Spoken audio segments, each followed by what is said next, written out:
Muy buenas tardes con todos y con todas. Vamos a tener una jornada de trabajo con la primera mesa denominada Soberanía, Seguridad Alimentaria y Desarrollo Rural. Para ello vamos a invitar a nuestros principales panelistas. En primer lugar invitamos al representante de la congresista Claudia Coari, el señor Máximo Ponce. Invitamos también al señor Fernando Eguren, director de CEPES. Asimismo, invitamos también a la señora Giovanna Vázquez, representante de Intermón Oxfam. Y finalmente invitamos al señor Gregory Dagman, representante de Soluciones Prácticas.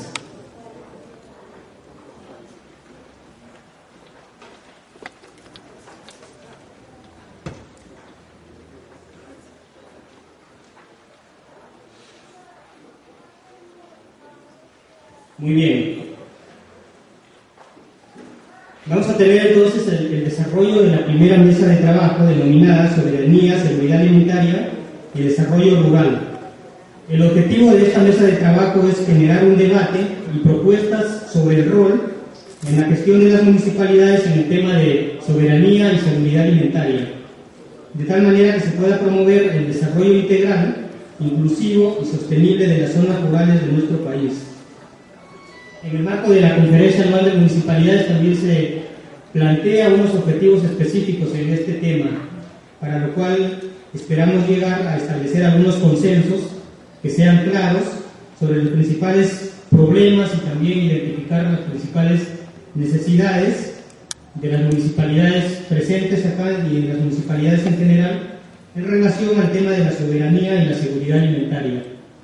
Asimismo, otro de los objetivos específicos es establecer lineamientos que articulan las actividades con las organizaciones comprometidas con el desarrollo rural, de tal manera que se pueda de manera conjunta buscar soluciones a los problemas que se han planteado con acciones innovadoras. Y otro de los temas que consideramos que se debe lograr como un objetivo específico es la determinación de demandas de políticas públicas para las municipalidades en el tema de desarrollo rural. Vamos a empezar entonces la metodología de trabajo, al igual que se hizo en la mesa principal. Vamos a dar 15 minutos a cada uno de nuestros panelistas.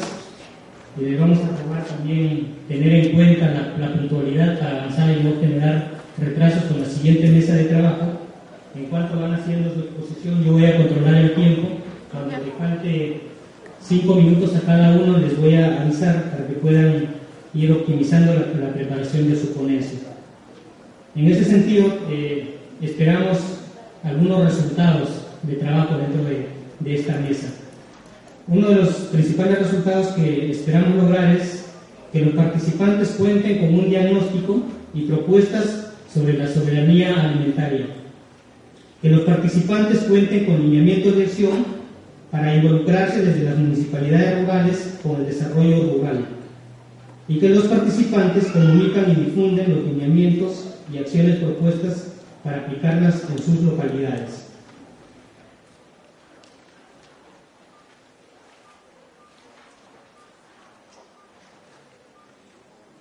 Hemos determinado también por consenso entre los participantes un orden en cuanto a las ponencias. En primer lugar vamos a presentar al señor Fernando Eguren. Él es director de CEPES.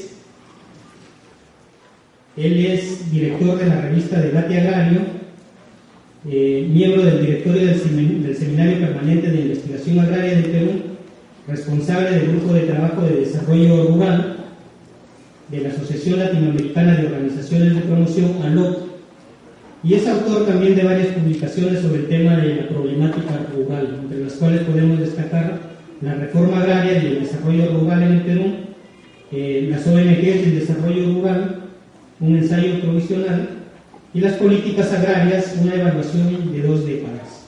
Entonces, recibamos con un fuerte aplauso al señor Fernando Eguren, que tiene 15 minutos para su presentación.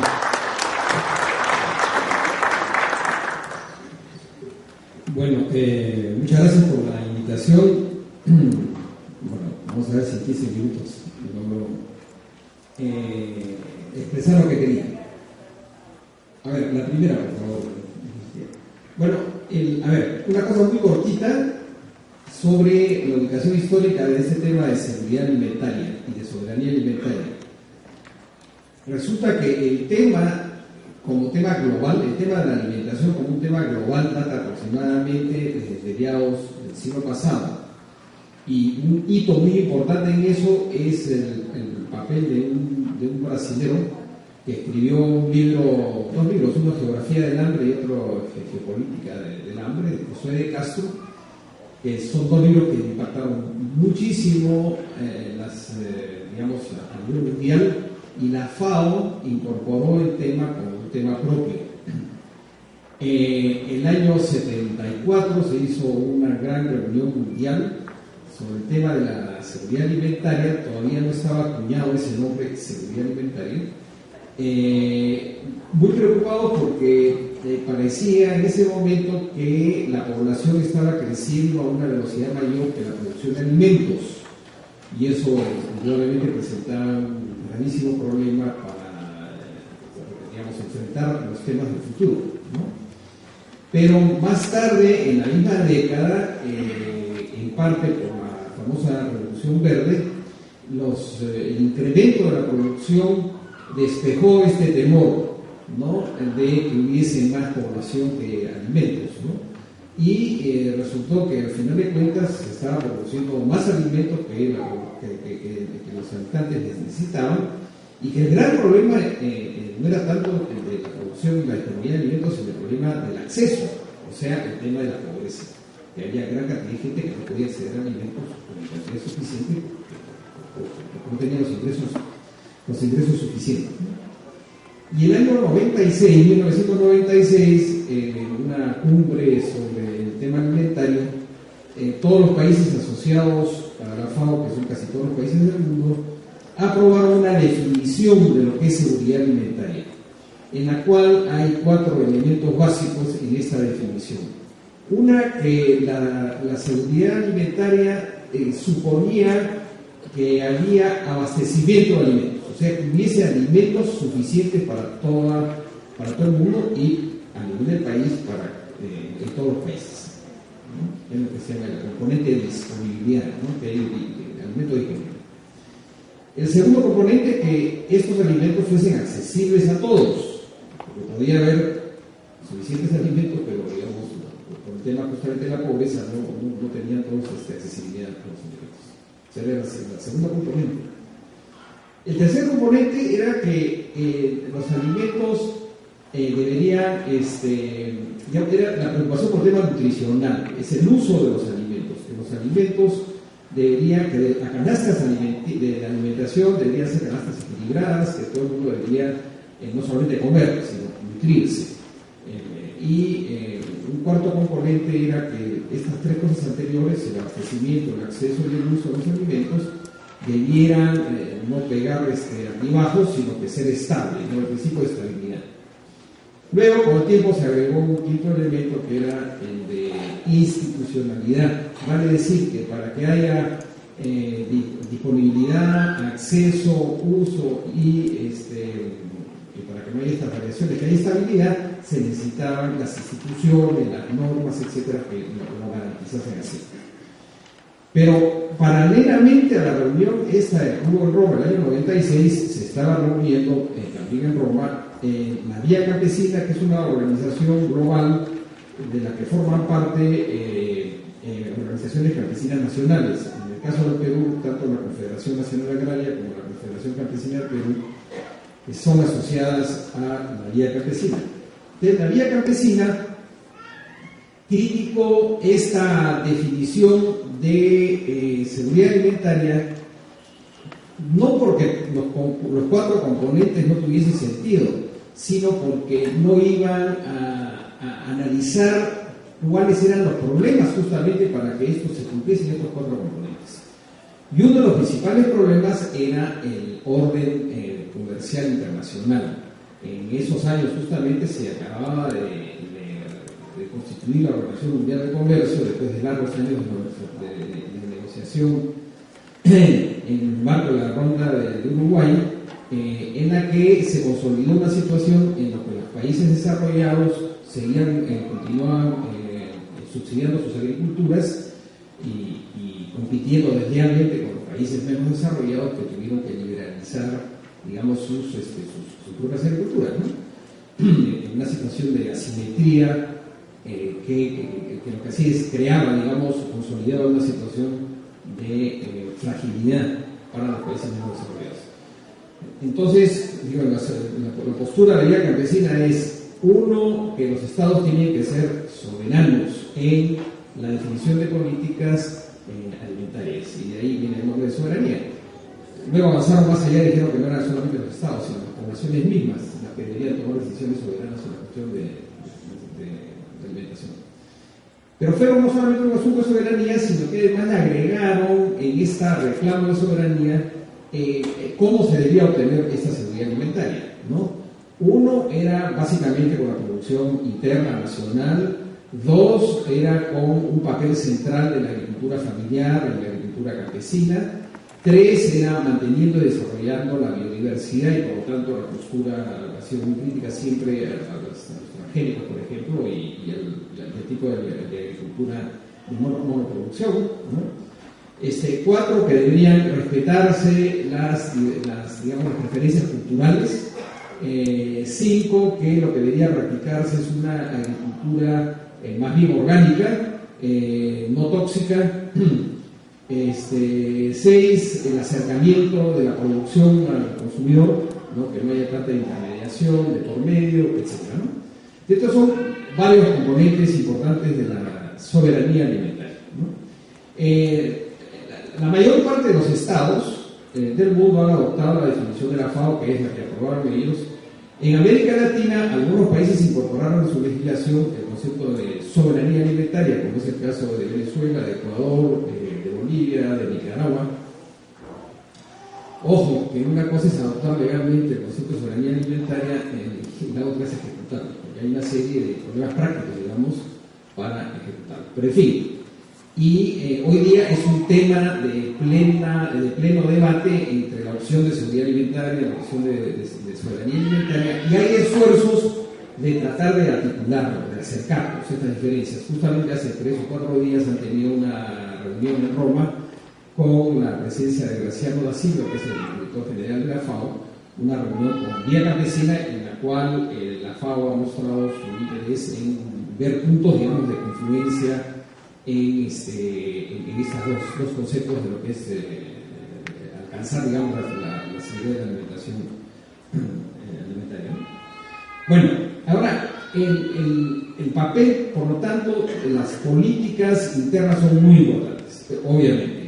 En este momento, y los expositores que siguen van a profundizar sobre estos temas, hay algunas iniciativas importantes. Hay la Comisión Intersectorial de Seguridad Alimentaria y Nutricional que formó el Ejecutivo, ha elaborado ya una Estrategia Nacional de Seguridad Alimentaria, pero todavía no se ha formalizado y queda por ver si va a cumplir, porque ya en el año 2004 también se hizo una Estrategia Nacional de Seguridad Alimentaria que debía regir hasta 2013 y al final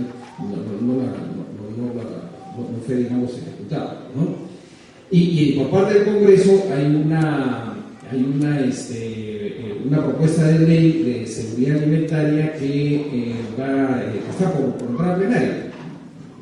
Hay que ver cuándo va a entrar a plenario, etcétera, etcétera. Es importante que esta ley se discuta y se haga aprobada.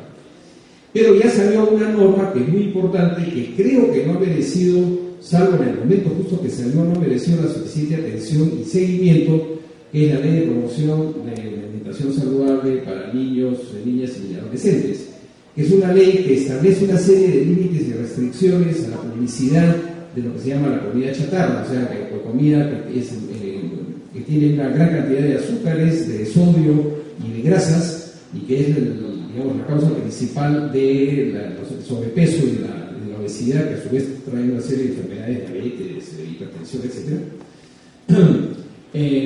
Y que obliga al Ministerio de Educación a dar una educación sobre nutrición en todos los colegios, ¿no? Esto está siendo reglamentado en el Ministerio de Salud, y se supone que es el que lidera la reglamentación. Hay mucha expectativa porque los grupos económicos que producen precisamente esa comida, que es la comida rápida, las gaseosas azucaradas, etcétera, están muy activos en evitar que se aplique, digamos, las partes de la ley que nos afectan, ¿no? Entonces hay que estar, para todo esto me parece que la participación de la sociedad civil y de los gobiernos municipales es muy importante para observar que estas cosas vayan saliendo adelante y vayan funcionando. Ahora, los municipios tienen sin duda un papel muy importante en esta, digamos, búsqueda de la seguridad alimentaria, de la soberanía alimentaria, como queramos llamarla ahora. Incluso en el proyecto de ley se prevé la formación de los consejos regionales y locales de la seguridad alimentaria y nutricional, que reposa en los municipios distritales una gran, digamos, responsabilidad, ¿no? Y sabemos que los presupuestos de inversión para realización de obras de infraestructura, etcétera, en el espacio rural, los municipios tienen un papel ahí fundamental. Ahora, el hecho es que se puede hacer o qué se está haciendo con relación a eso. Lo primero es que, digamos, se supone para unificar criterios que debería aprobarse la Estrategia Nacional de Seguridad Alimentaria, de tal manera que luego las regiones, como corresponde, y luego los municipios, etcétera, hagan sus respectivas estrategias regionales y estrategias municipales, o provinciales o distritales de seguridad alimentaria. Pero los municipios tienen que intervenir en los 5 componentes de seguridad alimentaria, y que al inicio, señora, después no, antes, ya, ahí, ok, ya, ¿qué vamos a hacer? Bueno, fíjense ustedes, en todos estos componentes hay un papel muy importante en los gobiernos municipales, ¿no? Ahí menciono algunos, no tanto el comercio exterior, que es una cosa que tiene que ver más a nivel más nacional, pero tiene que ver con el asunto de la producción interna, qué tipo de cultivos se van a fomentar, el papel de la agricultura familiar, a pesar de que el último censo, el censo agropecuario del año 2012, que ya se dieron los resultados, ha mostrado, por ejemplo, que aproximadamente el 75% de las tierras de cultivo dedicadas a alimentos es producida por unidades agropecuarias de menos de 10 hectáreas, es decir, por pequeña agricultura. Todos los distritos del país, que no sean los distritos probablemente de Lima Capital, etcétera, pero en casi todos los distritos del país la presencia de pequeña agricultura es abrumadoramente mayoritaria, ¿no? Y por lo tanto, cada uno de los distritos tiene ahí a sus puertas a los productores que aseguran, digamos, la seguridad alimentaria. Entonces, promover la agricultura familiar es ya una responsabilidad y una posibilidad de los gobiernos municipales que están mucho más cercanos, digamos, a estos productores. Uso del suelo y competencia por el uso de la tierra. Está creciendo la competencia por el uso de la tierra. Tenemos hoy día 3 destinos principales, digamos, para las tierras de cultivo. Una es para los alimentos de consumo nacional, otra es para la producción hacia la exportación, que es la que está creciendo de manera más dinámica, y luego tenemos la que se dedica para la cuestión de biocombustibles, ¿no? Y si bien hoy día podríamos decir que la situación no es muy aguda de competencia, ciertamente con el crecimiento de la demanda de alimentos en el Perú, puesto que crece la población y además está creciendo los niveles de ingreso y la capacidad adquisitiva, la demanda está creciendo muy rápidamente y va a poner en un momento en tensión el uso del suelo. Y ahí tiene un papel que cumplir también los municipios. El fomento de la biodiversidad, el buen uso del agua, el apoyo a ciertos tipos de agricultura, básicamente el apoyo a la agricultura orgánica, etcétera, la reducción de las mermas, más o menos la tercera parte de la producción de alimentos se desperdicia por diferentes razones. Si el Perú tiene más o menos 4 millones, digamos, de hectáreas bajo cultivo, entonces tenemos que hay más de 1.300.000 hectáreas que se está produciendo cosas que se van a desperdiciar, porque la tasa de mermas es muy alta. En cuanto al acceso, ¿no es cierto?, ahí cumple un papel muy importante todo esfuerzo que sea para la creación de empleos rurales, puesto que el principal obstáculo para acceder a los alimentos son los ingresos, ¿no? Y la principal fuente de ingresos debe ser el empleo, el trabajo, más que los programas sociales. Pero también el acceso significa que tiene que haber vías de comunicación que permitan el traslado de las mercancías, de los alimentos, de un sitio a otro. Todas las localidades dependen de las mercancías propias, pero también de las que se traen desde otros lugares. Digamos, el apoyo a lo que son los mercados locales, que es el lugar donde confluyen y donde se componen esta diversidad de canastas alimenticias, ¿no? Y lo que corresponda a los programas sociales. También en el caso del uso de los alimentos, donde tenemos siguiente. Ahí tenemos en el uso de los alimentos toda una orientación para que la población conozca cuáles son las canastas nutritivas sobre la base de las ofertas locales y de lo que pueden ofrecer los mercados locales. Todo el tema de la inocuidad de la producción de alimentos, que no tengan insumos tóxicos, eso también corresponde, digamos, hay un nivel de correspondencia con lo que deben hacer los municipios. El acceso al agua potable, una de las causas principales de la desnutrición infantil son las enfermedades diarreicas que son generadas en su mayor parte por el consumo de agua que es potable. Entonces la potabilización del agua es también una forma de luchar contra la desnutrición. Los aspectos nutritivos, de educación nutricional, lo repetí a raíz de la ley de promoción de la alimentación saludable, es muy importante. Está demostrado que las mujeres que tienen mayores niveles de educación y de información, sus hijos tienden a haber mucho menos desnutrición. O sea, el papel de la educación es muy importante. Y las canastas adaptadas por preferencias culturales. Hay muchas iniciativas que se pueden hacer para promover estas canastas que al mismo tiempo sean nutritivas y pero que se adapten a las cuestiones culturales propias. En lo que concierne a la estabilidad, el apoyo a los mercados que estén efectivamente abastecidos siempre, la información, las vías de comunicación, que cuando se trasladan, digamos, toda la alimentación y la producción que va hacia los centros de consumo, y medidas de contingencia. Digamos, en Perú tenemos de manera constante interrupciones en el transporte por diferentes razones, por lluvias excesivas, por huaicos, etcétera, ¿no? Entonces hay un papel también muy importante de los municipios en el mantenimiento de la estabilidad, así que haya siempre abastecimiento, la posibilidad de acceso a los alimentos, etcétera, ¿no? Y finalmente los aspectos institucionales, bueno, las mismas municipalidades son instituciones que tienen que adecuarse, digamos, a cumplir sus objetivos, y uno de ellos está referido a este tema alimentario. De tal manera que si nosotros seguimos uno a uno cada uno de estos componentes, veremos que los municipios tienen un papel muy, muy importante digamos, en formar parte de este esfuerzo que tiene que ser nacional para lograr la seguridad alimentaria de toda la población. Bueno, muchas gracias. Muchas gracias a Fernando. A continuación vamos a tener la presentación de la señora Giovanna Vázquez, representante de Intermundo. 15 minutos también.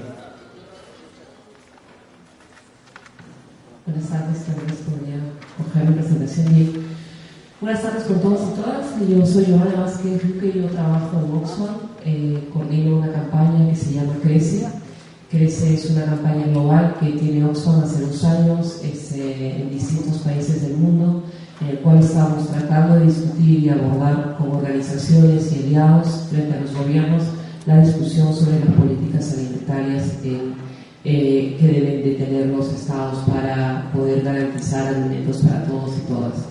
Yo les voy a hacer una pequeña presentación, como lo decía ya anteriormente Fernando, tratando de ponerle en común cuáles son los procesos de política pública que hoy en Perú se están trabajando respecto a lo que es seguridad alimentaria, porque creo que es esencial que los gobiernos locales, quienes están cerca a la población, puedan tener conocimiento, participación y opinión sobre esos procesos que se están dando. Entonces, yo le pido por favor que adelante. Yo creo que es muy importante porque hay un discurso muy bien trabajado en medios y en opinión pública sobre si Perú necesitaría una política de seguridad alimentaria Entonces, yo creo que es importante que podamos ver algunos datos que son esenciales y que algunos de ellos probablemente competan a las regiones en donde ustedes están trabajando, ¿no? Según datos oficiales, 13 millones de personas viven en inseguridad alimentaria en Perú. Estamos hablando de cerca del 47.7% de personas que tienen un problema para comer diariamente. Los más altos niveles están en regiones que ya además conocemos: Huancavelica, Cajamarca, Huánuco, Apurímac, Amazonas. Son regiones en las cuales el tema de inseguridad alimentaria es un problema. Este dato de los 13 millones de personas no son datos que son datos esencialmente del MIDIS, que ha trabajado en MIDIS, y son datos del año pasado, o sea, no son datos actuales, ¿no? Un dato también importante es los niveles de nutrición crónica que hay en niños, ¿no?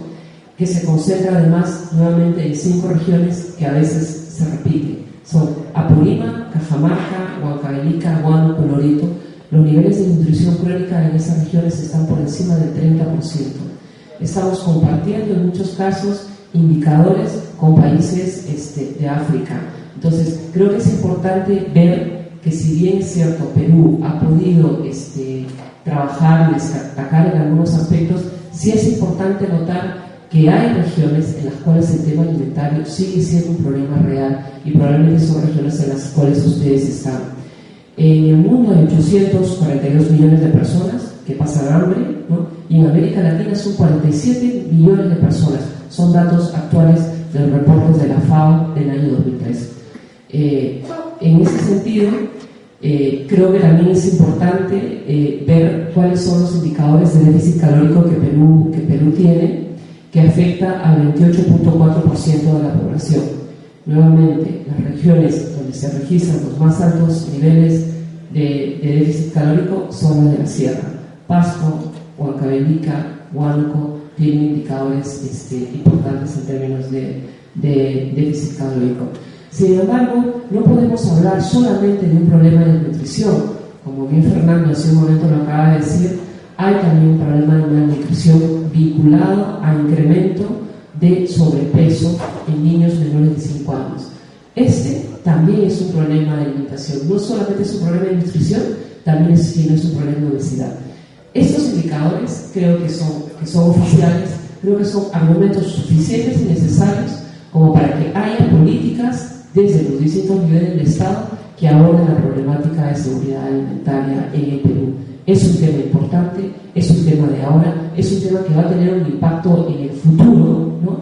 Porque ya ustedes que están en las regiones donde se ubican probablemente sabrán los efectos que está teniendo el cambio climático en sus territorios y los problemas que está causando la presencia de este fenómeno de variabilidad climática. Este es el año denominado por el gobierno, el año 2003, el año de la inversión para el desarrollo rural y la seguridad alimentaria. Creo que sí va a ser importante al final de año hacer un balance para volver a leer el decreto que ha dado nombre a este año y poder entender qué es lo que se ha hecho en términos de política pública para responder al nombre del año, ¿no? Porque yo creo que hay mucho discurso, hay mucho trabajo en términos de medios de comunicación, pero en términos de políticas concretas hay bastantes dificultades para implementarlas. Sin embargo, hay algunos procesos que en Perú se están trabajando en términos de política pública, ¿no? Desde el Poder Ejecutivo, el año pasado se conformó la Comisión Multisectorial de Seguridad Alimentaria. Esta comisión estaba integrada por distintos actores, entre ellos Comeano y entre ellos la REMURPE y otras organizaciones.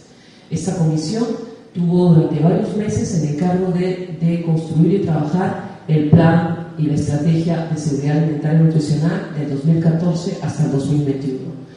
Entonces, lo que sabemos de la estrategia es que está todavía en consulta en el gobierno, lo que es lamentable porque han perdido un poco la oportunidad política hoy de lanzar hoy en día en la alimentación esa estrategia, ¿no? Sin embargo, es interesante ver cómo la señora Nadine Heredia ha estado hoy día en la FAO teniendo el discurso de fondo sobre el Día de Alimentación y no ha tenido realmente un rebote o un impacto similar en políticas públicas en Perú. Entonces ese es un proceso que hay. Probablemente ustedes tengan muchísima más información de la que nosotros tenemos, ya que han sido actores en ese proceso y han estado vinculados a lo que el Ministerio de Agricultura ha trabajado. En el Poder Legislativo, en el Congreso de la República, desde diciembre del año pasado, se viene discutiendo una propuesta legislativa, dos propuestas legislativas, una de ellas se aprobó, que es la Ley de Alimentación Saludable, cuyo proceso de trabajo está ahora en la fase de discusión del reglamento, pero también hay una ley que es la Ley de Soberanía y Seguridad Alimentaria, ¿no?, que ha sido trabajada por distintos congresistas, aprobada en dos comisiones, la agraria y la Comisión de Inclusión. En este caso, la congresista Claudia Coari ha tenido un liderazgo muy interesante en el marco de la discusión y el debate público que ha habido en el Congreso. Y desde el sector privado gastronómico, en el caso de APEGA, la Sociedad Peruana de Gastronomía, se está impulsando un proceso vinculado a lo que se llama la dieta peruana, ¿no? La dieta peruana, que es un proceso más de sensibilización y de motivación para poder comer, alimentarse de manera sana y natural, pero sobre todo con productos locales, con productos que están cerca de los municipios o los espacios donde ustedes se encuentran. La Estrategia Nacional de Seguridad Alimentaria 2013-2021, esa es la visión. La idea es que al 2021 la población peruana pueda satisfacer en todo momento sus necesidades alimenticias y nutricionales, ¿no? Y el objetivo general es que se garantice que la población logre satisfacer en todo momento ese requerimiento. Ese proceso público es sumamente importante, porque esto va a ser el marco normativo de política y estrategia que van a tener también que implementar ustedes como gobierno local. De ahí la necesidad de que los alcaldes y sus equipos técnicos puedan involucrarse en la discusión sobre seguridad alimentaria, puedan conocer el tema y puedan mínimamente conocer la estrategia. La estrategia tiene metas, tiene indicadores, en algunos casos ustedes van a tener que dar cuenta de ellos también. En el caso de la ley sobre soberanía y seguridad alimentaria, que es la que mencionaba ya Máximo, que nos acompaña, asesor de la congresista Coari, va a poder explicarles a detalle de lo que trata la ley, pero sí quería un poco colocar en la mesa cuáles eran los aciertos que desde quienes estuvimos más o menos cerca de la discusión vemos en esta ley, ¿no?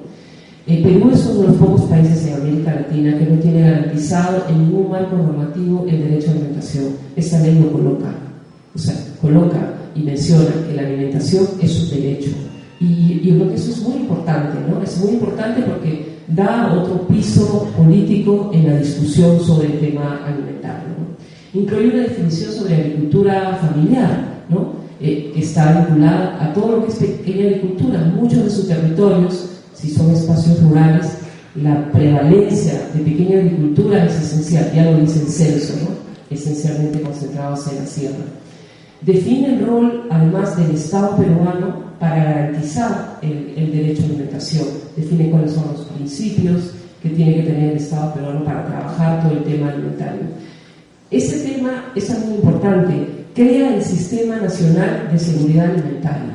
Creemos que es muy importante que haya un sistema que pueda articular y trabajar multisectorialmente. Y en ese sistema de seguridad alimentaria nacional están ustedes también como municipios. De ahí la importancia que conozcan la ley de cerca también, porque va a marcar las estrategias que ustedes puedan trabajar como alcaldes en el tema de seguridad alimentaria. Define además los mecanismos de seguimiento que hay y vincula a la Defensoría del Pueblo para que se pueda garantizar el derecho a la alimentación, ¿no?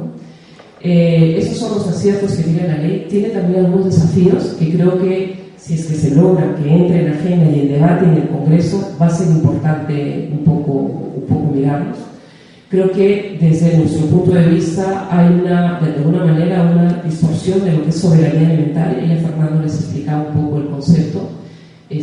Habla define que el Estado peruano es soberano para definir su política pública de seguridad alimentaria siempre y cuando respete determinados compromisos internacionales ya firmados previamente, como el caso de los PLCs. Creo que ese es un tema que va a salir en el debate político.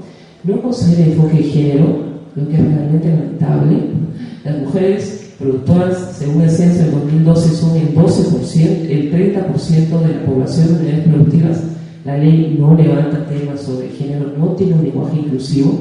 Eso creo que sería importante mejorarlo.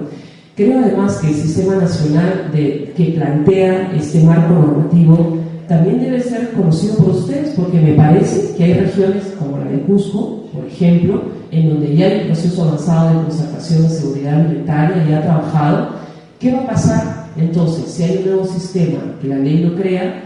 ¿Qué va a pasar con el proceso que Cusco ya tiene avanzado, ¿no? Creo que va a ser importante también dar esa discusión. La ley, por más que dimos el debate quienes estuvimos, plantea una participación minoritaria en organizaciones de la sociedad civil. Realmente las organizaciones de la sociedad civil en la discusión son esenciales para que pueda haber un compromiso político desde todos los actores, ¿no? Y en realidad, como se ha llevado el proceso, ha sido un proceso de enfrentamiento entre el Poder Ejecutivo y la estrategia y el Poder Legislativo y la ley. Realmente lamentable que no se pueda coordinar y trabajar de manera conjunta dos poderes del Estado sobre un tema que es importante para todas y todas. En ese sentido, creo que un marco de políticas públicas que es esencial para asegurar seguridad alimentaria. Muchas de estas propuestas, en términos generales, probablemente ustedes estén trabajando ya o debieran hacerlo, ¿no? Creemos que la estrategia de seguridad alimentaria tiene que tener un abordaje multisectorial y coordinado entre los ministerios que abordan el tema, pero también entre los tres niveles del Estado, no solamente entre el nivel central. Tiene que haber participación de los gobiernos locales en la discusión y en el trabajo de la estrategia, ¿no? Creemos que es esencial invertir en pequeña agricultura, ¿no?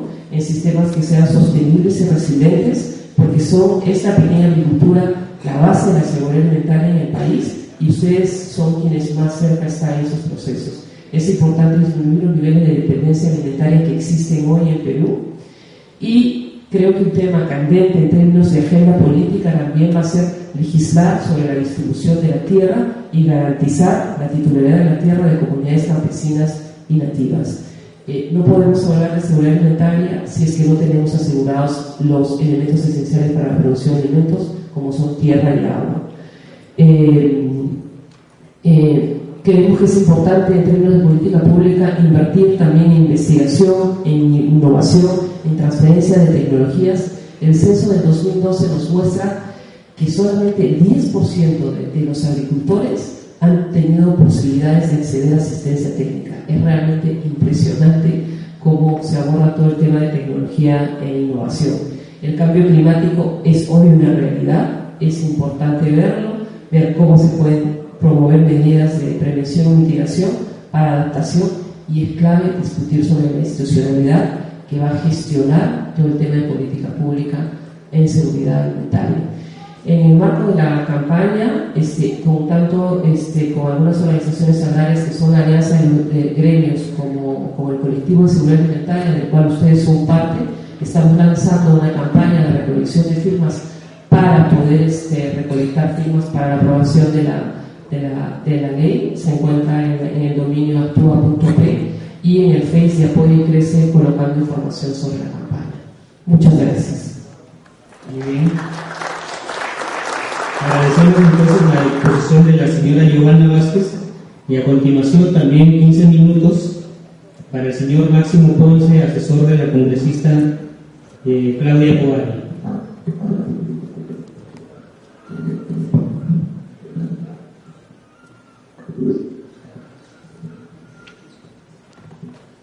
Bueno, primeramente agradecer por la invitación, y también traigo el saludo de la congresista Claudia Coari, que tiene un viaje fuera del país por una invitación especial, y por eso estamos para acá nosotros. Bueno, con respecto al tema, yo creo que nosotros somos parte del colectivo, o sea, tenemos casi la misma opinión, la misma corriente, porque hemos discutido en distintos espacios los proyectos de ley que nosotros hemos planteado al Congreso desde el despacho de la congresista Claudia. Primeramente, nosotros nos ubicamos en un contexto mundial. El tema de la alimentación está en un contexto mundial, hay una crisis alimentaria, y también la alimentación en el mundo hoy en día corre dos corrientes. Están en manos de los pequeños productores y también las grandes empresas transnacionales, corporaciones, están detrás de la alimentación para controlar.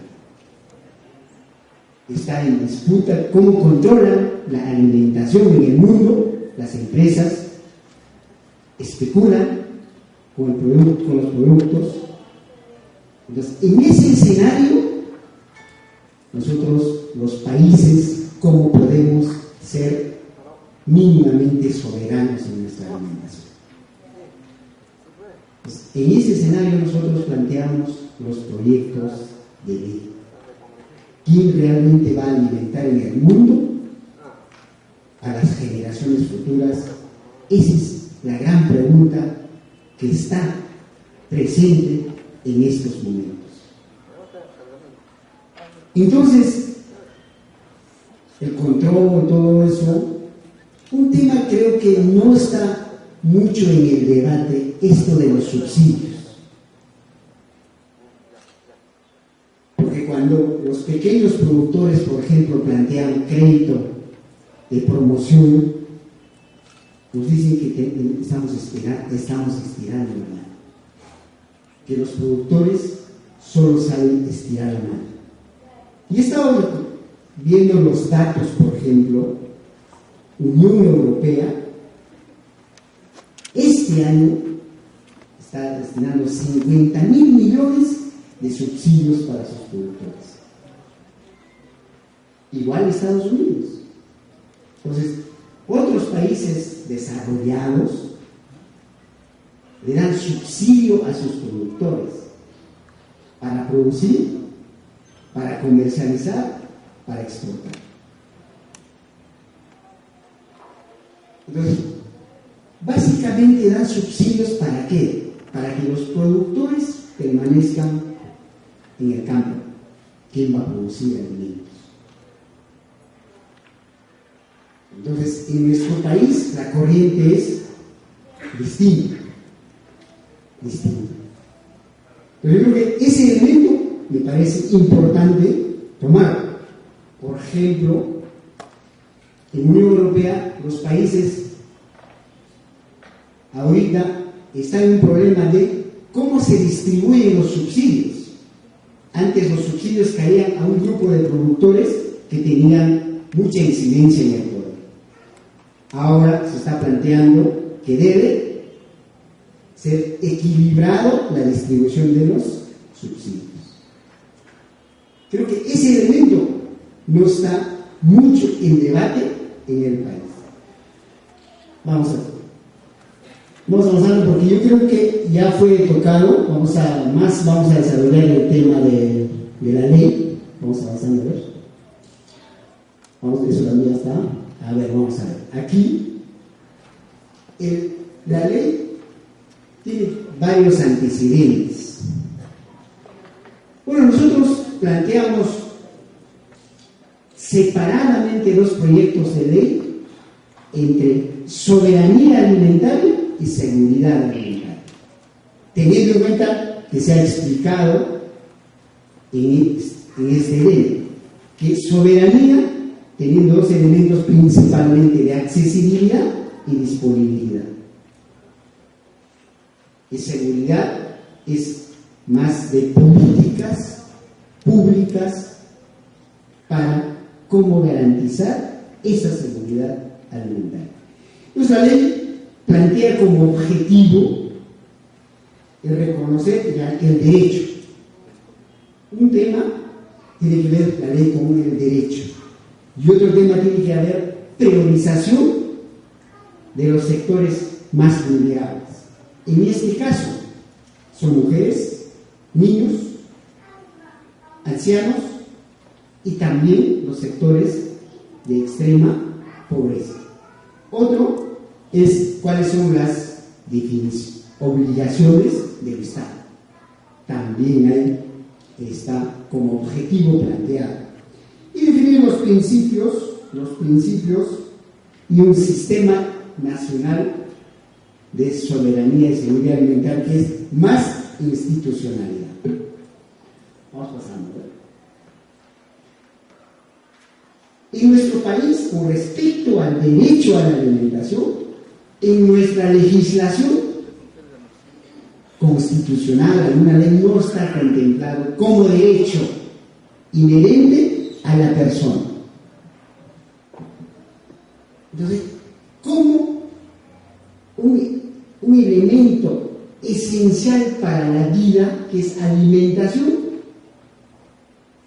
no va a estar contemplado, no tengamos legislado como derecho la alimentación?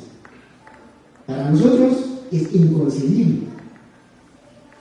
La alimentación tiene que ser un derecho inherente a la persona porque te permite vivir.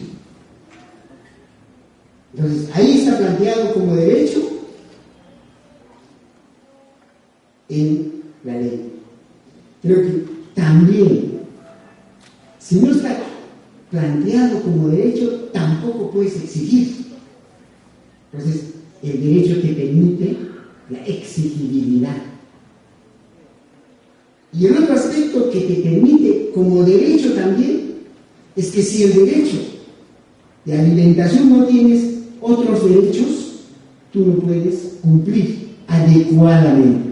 Por ejemplo, el derecho a la educación. Un niño desnutrido no puede, ya tiene limitaciones para la atención y para el proceso de aprendizaje. Entonces, el derecho a la alimentación es lo esencial. Por ejemplo, para la salud. Si un niño desnutrido pocas defensas tiene su cuerpo, por lo tanto rápidamente se enferma. Entonces, por eso el derecho a la alimentación es importante en este ley que está aprobado por la Comisión Contempla. Pues para nosotros el derecho a la alimentación como derecho es innegociable. Tiene que incorporarse, tiene que considerarse en nuestra legislación, pero bueno, además debe ser constitucionalmente incorporado. Entonces creo que ese es el centro de esta ley, que como derecho incorpora el derecho a la alimentación. El otro tema creo que ya se ha tocado es el tema de soberanía alimentaria. Porque la seguridad alimentaria te dice que tiene que haber alimentos de accesibilidad, de disponibilidad.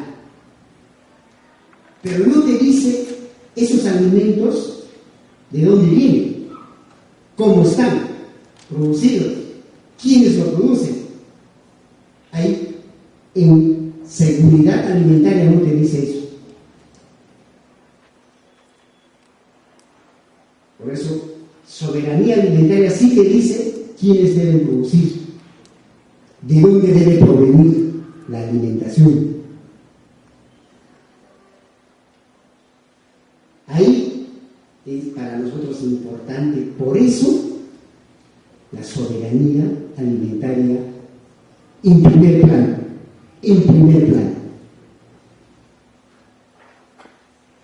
Porque para nosotros, prioritariamente, la alimentación tiene que provenir de nuestra producción, prioritariamente.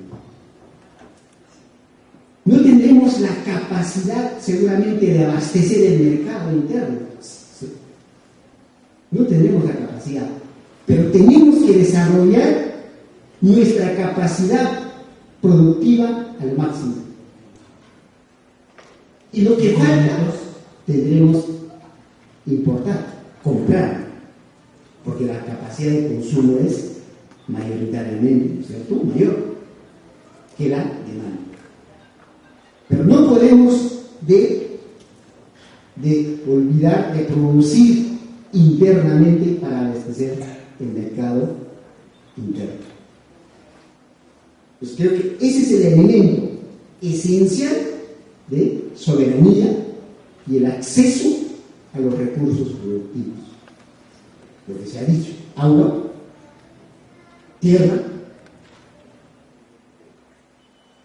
semillas, la diversidad que tenemos que recuperar, la tecnología, investigación, es parte de nuestra soberanía alimentaria. Pues creo que esas dos cosas deben quedar para nosotros claramente diferenciados, pero de manera paralela caminan para nosotros. Sin soberanía alimentaria no existe seguridad alimentaria, comer lo que producimos. Creo que ese es el mensaje que nosotros hemos recogido estamos plasmando en el proyecto de ley que debe ser normado todo lo que se está trabajando. Y después, el tema de institucionalidad plantea el proyecto, el dictamen, una institucionalidad que tiene que ver como sistema desde nacional, regional, distrital. Tiene que haber consejos de seguridad y soberanía alimentaria. 3 minutos.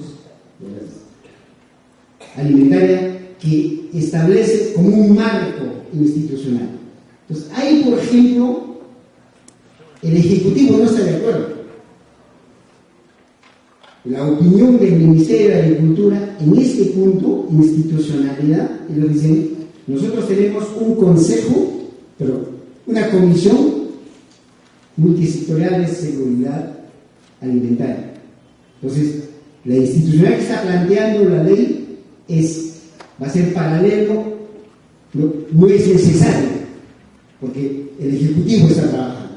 Y nosotros decimos: todo lo avanzado que hay hasta ahorita por parte del Ejecutivo, tiene que haber una sola institucionalidad. Sobre esa base tiene que construirse, continuarse el proceso de institucionalidad, las estrategias, inversión para la soberanía y seguridad alimentaria. No puede haber dos instancias: uno que norme la ley y otro que esté trabajando más con decretos supremos, el Ejecutivo, en este caso, Ministerio de Agricultura. Y otro tema también, este sistema que dice que es multisectorial. Está Ministerio de Producción, Ministerio de Relaciones Exteriores, como 7 ministerios están los gobiernos regionales y los gobiernos locales. Y otro tema también que me parece que hay que resaltarlo con fuerza es: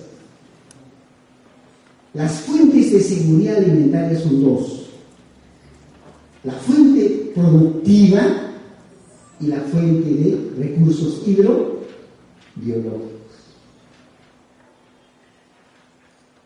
Porque en nuestros distritos tenemos fuentes de agua, lagunas, ríos, y mucho está abandonado.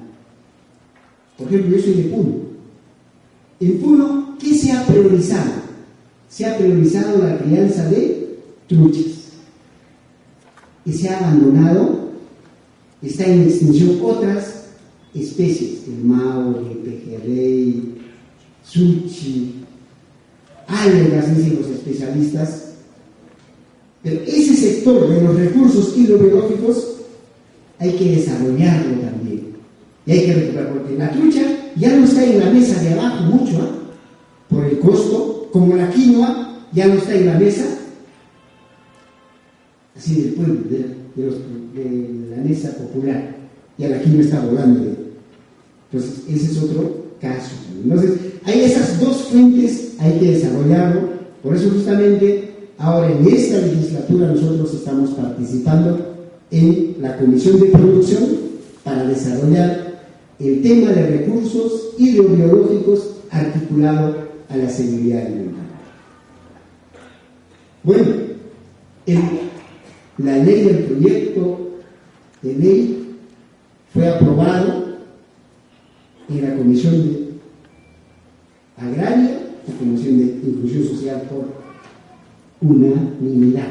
Esa fuerza tiene, ahora está esperando que sea agendado en el Pleno. Hay, como es normal, algunos no están de acuerdo con soberanía alimentaria, están planteando que no debe de ir, pero vamos a ver qué pasa en los debates. Ya veremos que de una y otra manera la ley tiene que aprobarse. Hay un respaldo importante de las organizaciones, de las instituciones que están comprometidos en este tema de soberanía y seguridad alimentaria. Creo que también me parece importante resaltar, creo que nosotros hemos puesto en agenda el tema de soberanía. Un poco había mucha resistencia de discutir el tema de soberanía, tanto en el Congreso como afuera de las instituciones. Ahora ya casi las instituciones, organizaciones que están comprometidos en este tema están poniendo los dos, soberanía y seguridad alimentaria. Los artículos, los especializados en los temas están escribiendo soberanía y seguridad alimentaria. Pues creo que para nosotros es importante de haber puesto en la agenda nacional el tema de soberanía alimentaria. Yo creo que, señores alcaldes, regidores, técnicos de las municipalidades, el tema de la alimentación es importante. Las municipalidades tienen un rol importante en promover la producción alimentaria, porque nosotros no podemos depender alimentariamente. Nuestra diversidad biológica está en riesgo y eso nosotros tenemos que conservar. Es una tarea de las autoridades de abajo que están muy directamente relacionados con las comunidades campesinas, con los pequeños productores que hoy son actores quizás en las peores condiciones, pero ahí están produciendo, por ejemplo, de los camélidos. Está en las zonas más altas, pero en este censo nos ha dicho que ha incrementado las alpacas el 50%. Esa es una demostración que los productores están haciendo el sacrificio para producir en el campo. Creo que esa es una apuesta. Tenemos que hacer, los que tenemos responsabilidades tanto en el distrital, provincial, regional, nacional, para fortalecer, darle fuerza a nuestras comunidades campesinas y pequeños productores. Muchas gracias. Muchas gracias entonces al señor Máximo Ponce. A continuación también de manera rápida, 15 minutos para el señor Gregory Dagman, representante de Soluciones Prácticas. Recibámoslo con un fuerte aplauso.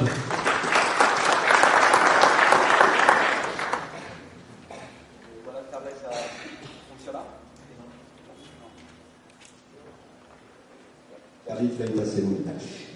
Muy buenas tardes a todos y todas. En primer lugar, agradecer por la invitación.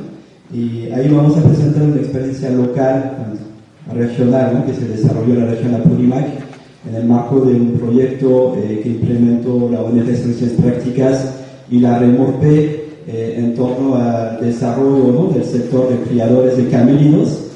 Y yo participé, ¿no?, justamente en este proceso en cuanto a la facilitación de la elaboración de una propuesta, ¿no?, de política regional para el desarrollo del sector de camélidos. el cual voy a presentar un poco para conversar y debatir.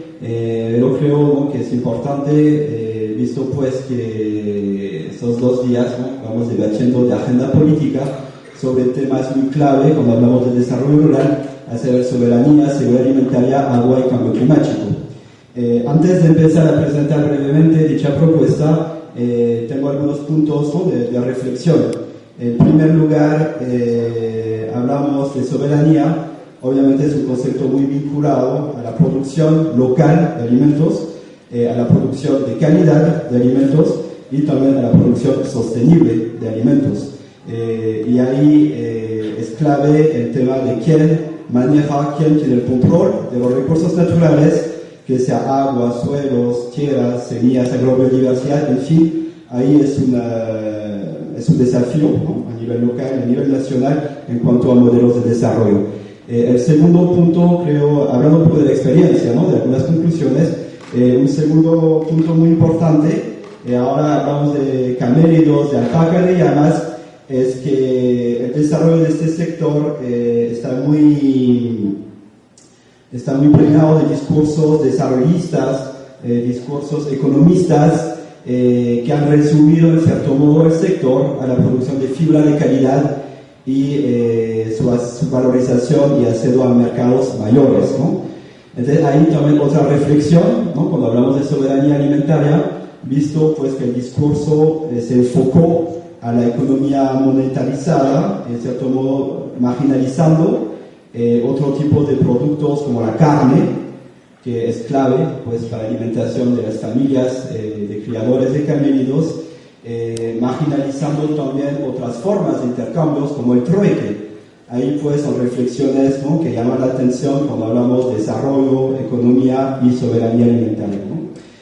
Un tercer punto creo que tendríamos que conversar, ¿no?, es que cuando hemos enfocado el desarrollo un poco bajo el monocultivo, ¿no?, de la fibra de calidad y más una fibra blanca, se ha forzado, en cierto modo, un proceso de especialización, ¿no?, del criador, y ahí también ver si no había una contradicción entre especialización y soberanía o seguridad alimentaria, tomando en cuenta que las estrategias de las familias campesinas más bien están orientadas a la diversificación, ¿no? Un pie en el campo, otro pie en la ciudad, manejo de la agrobiodiversidad, manejo vertical del territorio, en fin, estrategias locales, ¿no?, que permiten justamente reducir los riesgos, pensando a tener pues su canasta de alimentos, que sea o por la producción o generando ingresos para acceso a alimentos. Entonces creo que son reflexiones importantes cuando hablamos de desarrollo y soberanía alimentaria. Y finalmente, otro punto importante es que no podemos abordar esa problemática de manera sectorial. No podemos decir pues que es un enfoque social, un enfoque económico, como ahí hemos un poco desarticulado, ¿no?, las formas de entender el desarrollo, pero más bien tiene que ser un enfoque holístico, integral, desde manejo de recursos naturales, desde las familias, desde la producción, etc., ¿no? Entonces ahí es un poco el planteamiento general, ¿no?, a partir del cual hemos desarrollado esta propuesta de política. Obviamente esta propuesta es integral, ¿no?, abordando los distintos aspectos, ¿no?, del desarrollo del sector. Solo quiero presentar, enfatizar los puntos que se refieren pues a los temas de estos días, a saber la soberanía, el manejo del agua, recursos naturales en un contexto de cambio climático. Brevemente, esta propuesta nace a pedido del Gobierno Regional de Apurímac a través de la Gerencia de Desarrollo Económico. Ahí pues, obviamente al inicio, ¿no?, nos plantean a nosotros una propuesta con un enfoque economista, ¿no?, generar mayores ingresos para los criadores, pero rápidamente dio un consenso que no se podía trabajar, ¿no?, el desarrollo económico sin ver la plataforma de recursos naturales y el capital social y el capital humano. Entonces, este pedido está a raíz del gobierno regional, en el marco del proyecto que ya mencioné, ¿no?, que estaba enfocado a desarrollar una propuesta de desarrollo sostenible de la tierra alpaquera, en la región Apurímac, en el corredor Apurímac-Ayacucho Sur, y dicho proyecto implementado por la ONG Social Práctica, la REMORPE, financiado por la Comisión Europea, ¿no? En cuanto brevemente, eso no voy a extender mucho, eso sí, solo mencionar que fue un proceso de construcción participativa, se realizaron talleres, ¿no?, en las principales zonas de crianza de camélidos, en Apurímac, y ahí jugó un rol muy importante en la Mesa Técnica Regional de Camélidos Domésticos, que es una instancia articuladora, ¿no?, entre público-privado, ya reconocido con ordenanza regional. Pues dicho espacio fue espacio un poco de reflexión acerca de qué política se quiere para el subsector. Ahí pues algunas fotos de la mesa, los talleres que se realizaron, ¿no? Solo algunos datos aquí, ¿no? La política para la región Apurímac, según los datos que maneja la Dirección Regional Agraria, estamos hablando de más de 300.000 alpacas, unos 80.000 llamas. Y llama un poco la atención que cuando se hace comparación con el último censo nacional, ahí no se manejan los mismos datos, ¿no? En el censo nacional desaparece el tema de llama, ¿no? También llama la atención, es que pues es un animal también que se usa mucho por la carne, es un animal de carga que tiene mucho rol, ¿no?, en la estrategia campesina. Ahí a nivel nacional desaparece pues la referencia a la llama, entonces ahí también para reflexionar estos 2 días.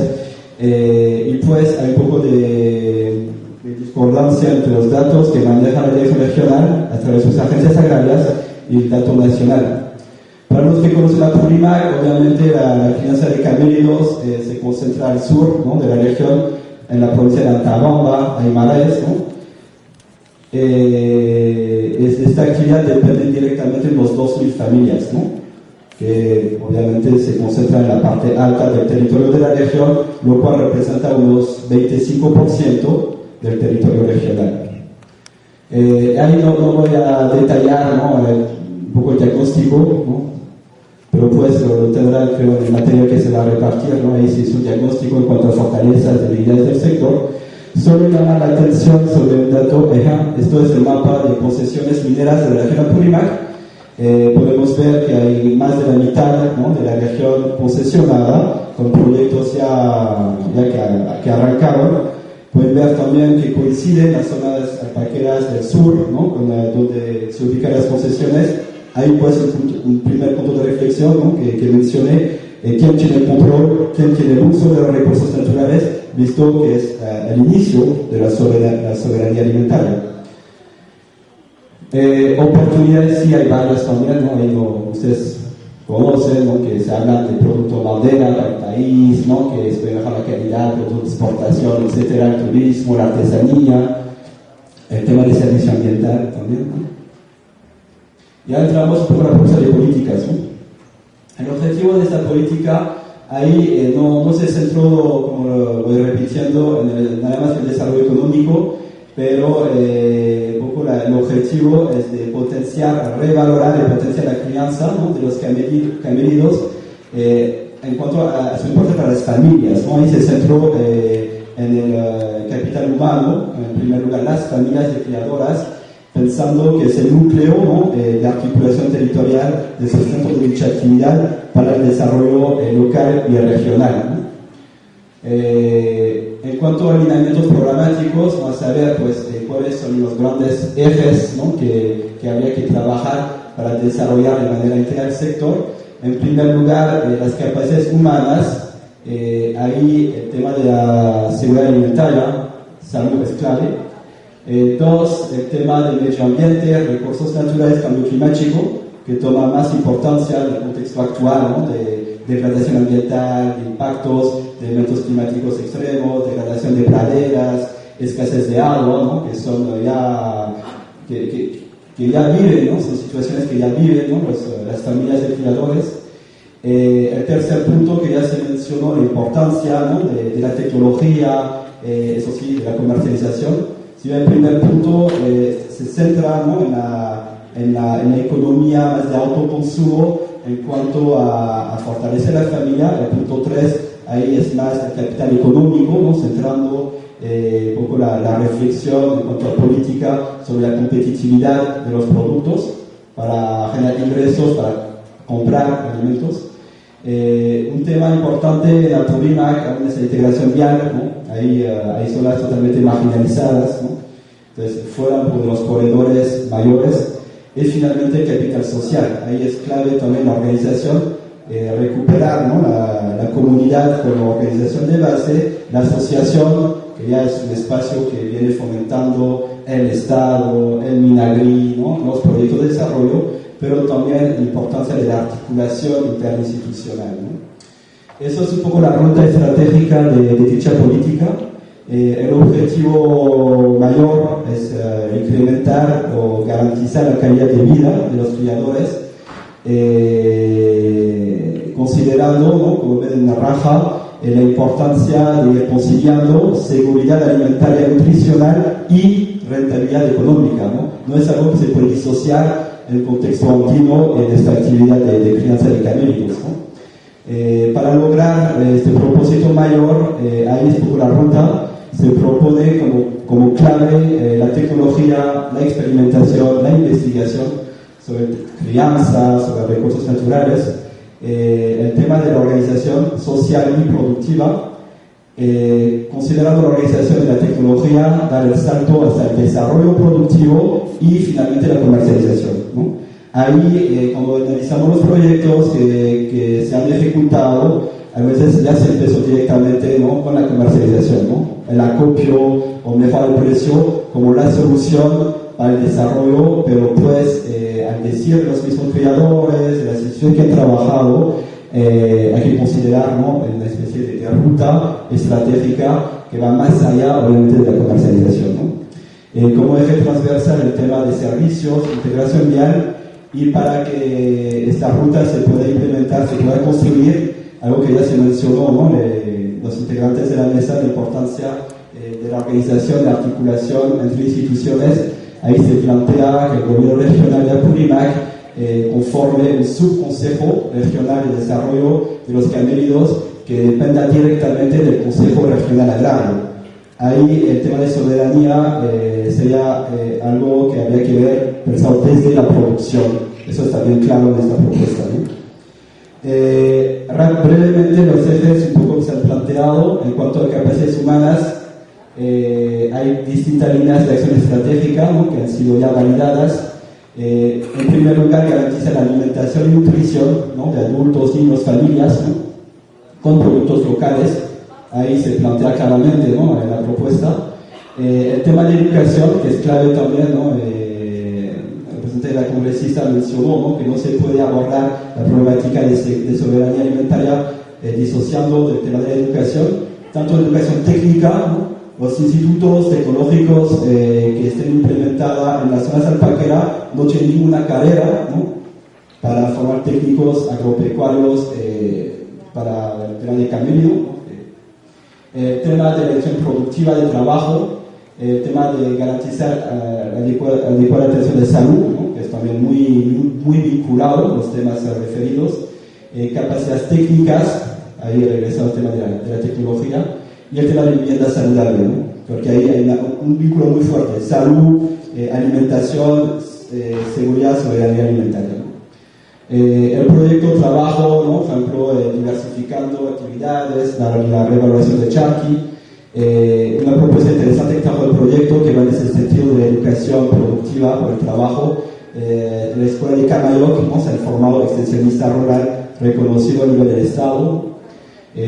Obviamente capacidad técnica en cuanto a sanidad, mejoramiento genético, manejo de recursos naturales. El segundo eje, que es la plataforma, ¿no? Sin la cual no se puede hablar de soberanía, es recuperar, usar racionalmente los recursos.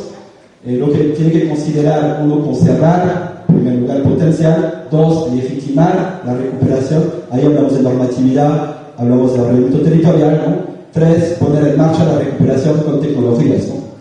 Finalmente, fortalecimiento de la comunidad en el manejo de sus recursos. Ahí el proyecto ayudó, ¿no? Formulando una estrategia local de cambio climático, ¿no? Documento en el cual se priorizó, se planificó qué actividades y dónde habría que trabajar por el tema de agua, praderas, en el contexto de cambio climático.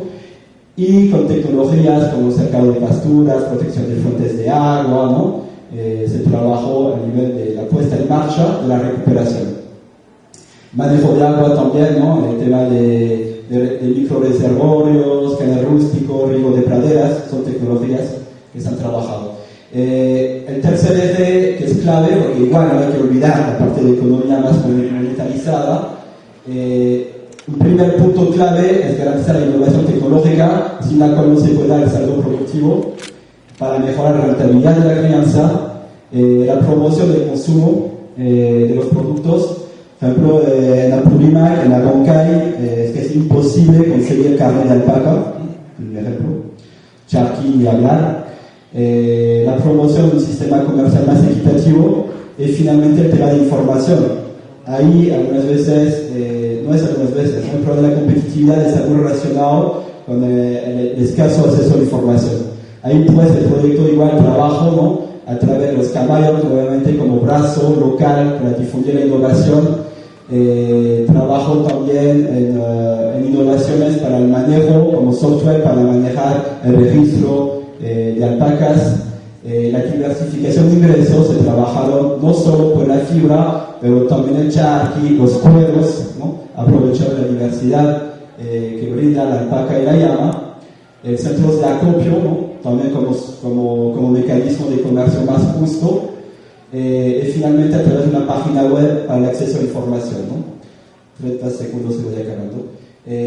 Integración vial, ahí no voy a detallar, ¿no?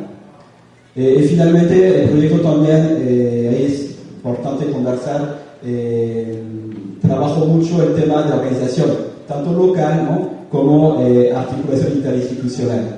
Por ejemplo, se han conformado asociaciones, ¿no? A nivel regional, Apurímac, Ayacucho, Huancavelica, y también organización macroregional, ¿no? Ahí a partir de los gremios locales, para que al final haya coherencia entre el pedido, la solicitud local, la política y su fiscalización, ¿no?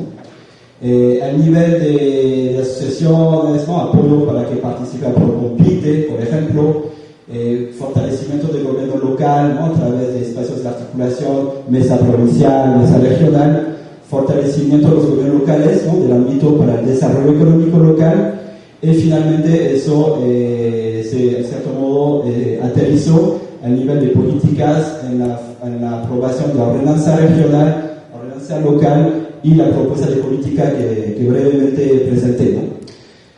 Ya, entonces aquí ya pasó, eso es la lista de proyectos, programas que considera esta propuesta para su implementación, ¿no? Con algunos programas ya priorizados. Y algo importante aquí es que se plantea, ¿no? la conformación para que eso pueda andar, ¿no? Que se implemente una propuesta de articulación interinstitucional, como lo comenté, con la conformación del subconsejo regional de Caminos, cuyas funciones serían justamente de liderar la implementación de dicha política, pero pues que sea un espacio de reflexión interinstitucional, ¿no? Con integrantes del sector público, organizaciones sociales y sector privado, ¿no? Porque un freno, una limitación en esos esfuerzos, ¿no? De planificación, de intentar un poco trabajar el desarrollo de manera holística, es aún la sectorialización, ¿no? Trabajando muy cerca con el gobierno regional, ahí podemos ver aún que la gerencia de recursos naturales, desarrollo social, desarrollo económico, o sea, está trabajando como islas, ¿no? Y eso también es un gran limitante cuando hablamos de soberanía, ¿no? Porque hay que trabajar de forma muy de proyección articulada, lo que es recursos naturales, lo que es qué hacemos con esos recursos, entonces, cómo los valorizamos, qué tipo de economía, y obviamente el tema social que es clave, ¿no? Eso entonces, es una experiencia regional local, ¿no? Creo que completa un poco lo que hemos visto a nivel más de enfoque, a nivel más nacional, y agradecer el tiempo. Gracias.